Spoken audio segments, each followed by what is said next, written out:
You guys, just going to demonstrate this Ultion pick by Dangerfield real quick. So that's the pick there. Just going to show a quick demonstration of how it works. So just make sure you put it all the way in, make sure the picking tip's properly rotated into the middle,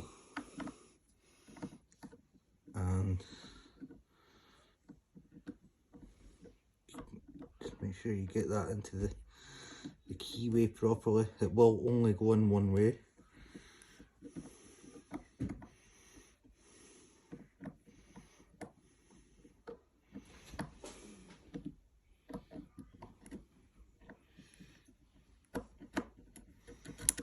So that's it all the way in there.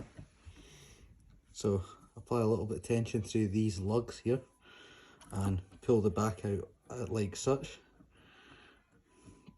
Apply a gentle amount of tension. Feel for the clicks.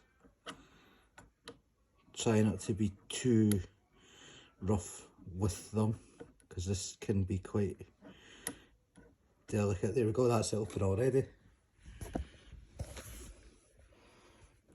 There we go. And I've only used this once before on this lock as a practice.